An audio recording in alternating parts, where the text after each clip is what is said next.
Hello everyone, আজকে চলে আসলাম আপনাদের সাথে আমি ফাতেমাতুজ জোহরা তুজেস গ্রাফি থেকে। তো আপনাদের সাথে আমি তো সবসময় বলতে গেলে মোটিভেট টাইপ বা হচ্ছে ভিতরে একটা সাহস আনার জন্য অনেক ধরনেরই কথা বলি। তবে সব কথারই একটা মূল অর্থ থাকে যে নিজেকে বোঝা বা নিজেকে চেনা বা স্ট্রং হওয়া ইত্যাদি।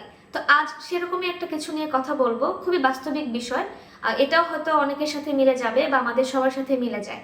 সেটা হচ্ছে, আমরা সাধারণত মেয়েরা যেটা করে থাকি, আমরা আয়নার সামনে দাঁড়িয়ে যখন সাজি বা নিজেকে পরিপাটি করি বা গুছিয়ে রাখি, তখন আমরা কি করি? সাধারণত আমরা এটাই চিন্তা করি আয়নার সামনে দাঁড়িয়ে যে আমাকে সাজার পর কেমন লাগছে, সুন্দর লাগছে কিনা।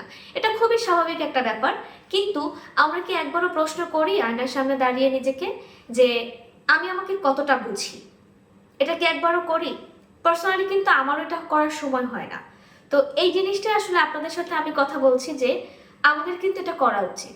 তার কারণ হলো, আমরা এত বেশি ব্যস্ত থাকি, কেউ সংসারের কাজে, কেউ আরো আদার্স কাজে, কেউ পড়াশুনো, মাল্টিটাস্ক করছেন আমরা বা আমরা করে থাকি। তো সেই জায়গা থেকে আমাদের উচিত যে আমাদের নিজেদেরকে বোঝা, কারণ আমরা নিজেদেরকে বুঝতে পারি না। আমরা সবসময় অন্যের অ্যাপ্রুভাল নেওয়ার অপেক্ষায় থাকি। হয়তো কোনো একটা ড্রেস পরেছি নতুন, বা আমি একটু সাজুগুজু করেছি, আমরা কি করি? অন্যকে জিজ্ঞেস করি যে আমাকে কেমন লাগছে বলতো, বা এই ড্রেসটা কেমন বলতো। এটাই তো করি, তাই না? তো এইটা কি আমাদের করা উচিত? আসলেই করা উচিত না। কারণ আপনি আপনার সুন্দরটাকে দেখেই কিন্তু আপনি নিজেকে জাজ করা উচিত। কারণ আপনি কিন্তু আপনার পছন্দেই চলতেছেন। আপনার যদি একটা ড্রেস কেনার সময় আপনার চোখে ভালো না লাগতো, আপনি কিন্তু সেটা কিনতেন না। বা আপনি যদি এইভাবে সাজুগুজু করলে আমাকে ভালো লাগছে, বা আমি এইভাবে চুল বাঁধলে আমাকে ভালো লাগছে, বা এটা করলে হয়তো আমাকে ভালো লাগবে, আপনি ইমাজিন করেই কিন্তু নিজেকে রেডি করছেন। তখন কিন্তু আপনি কাউকে জাজ করে বা জাজ করবে এরকম চিন্তা করে কিন্তু আপনি করছেন না। সো খুবই স্বাভাবিক না যে তাহলে কেন আপনি, যখন অন্য কেউ আপনাকে আপনি প্রশ্ন করছেন যে আমাকে কেমন লাগছে, এটা কেন দরকার? এটা আসলে দরকার নেই। এমনকি অনেকেই আছেন যে আপনি হয়তো সেজেছেন, কিন্তু সে আপনাকে একটা কমেন্ট করবে এভাবে যে তোকে তো ভালো লাগছে না, বা এটা কি সাজলি, বা এটা কি পরেছিস, এটা কোনো ড্রেস হলো? এই ধরনের কথা আমাদেরকে কিন্তু বলে। এতে কিন্তু মেয়েদের মন খারাপ হয়, সত্যি খারাপ হয়।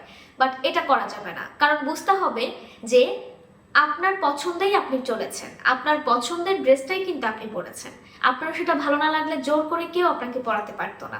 সো ঠিক এইভাবেই কেউ যদি আপনাকে ব্যাড কমেন্ট করে, সেটা আপনার কোনো কাজের প্রেক্ষিতে বা আপনার নিজের কোনো লাইফ স্টাইলের প্রেক্ষিতে, অবশ্যই আপনি সেটাতে মন খারাপ করা যাবে না।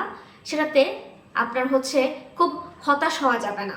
অনেকেই আছেন যে ফর্সা, কালো, শ্যামবর্ণ এই ধরনের রেসিস্ট হয়ে কথা বলেন যে ও তো কালো, ওকে দেখতে এত ভালো লাগে না, বা ও খুব টল, ও খুব খাটো, এই ধরনের বডি শেমিং করে কথা বলেন। তো এটাও তো ঠিক না, বাট এতেও মন খারাপ করা যাবে না। কারণ আপনি জানেন আপনি কি। আর যখন আপনি নিজেকে বুঝতে পারবেন, যখন আপনি জানবেন আপনি কি, আপনার আপনি আপনার জন্য যথেষ্ট, তখন কিন্তু আপনার মধ্যে এই খারাপ লাগাগুলো কাজ করবে না। সো দিন শেষে আমাদের সবারই উচিত যে নিজেকে বুঝতে পারা। নিজেকে বুঝতে পারার মতো আনন্দ আর শান্তি কোথাও নেই। সো সেই ক্ষেত্রে এটা করা উচিত, অবশ্যই করা উচিত। সো প্রত্যেকে এটা করার চেষ্টা করবেন, আমি সবার ক্ষেত্রে বলছি। আর আমিও এটা চেষ্টা করব, কারণ সবসময় আসলে আমরা এটাই ন্যাচারাল যে নর্মাল কাজগুলো করা সেটাই করি, তবে আমাদের এটা উচিত নয়, এটা হচ্ছে কথা। সো আজকের মতো এখানেই বিদায় নিচ্ছি। সবাই ভালো থাকবেন। আবারও আসবো এরকম কোনো নতুন টপিক, যদিও এগুলো সবই সবার লাইফের সাথে একদম চলাফেরার পথে একদম ন্যাচারাল টপিক। সো এটা নতুন বলেও কিছু না।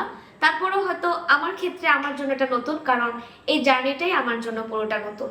সো হয়তো অনেক কথার ক্ষেত্রে ভুল ত্রুটি হতে পারে, বা অনেক সময় হয়তো কোনো কথা জড়িয়ে যেতে পারি। সো চেষ্টা করছি আর কি, ছোটোখাটো ভাবে। সো সবাই দোয়া করবেন যেন ভালোভাবে আপনাদের সাথে একটা লং জার্নি পার করতে পারি, এই আর কি। সো ধন্যবাদ সবাইকে, ভালো থাকবেন।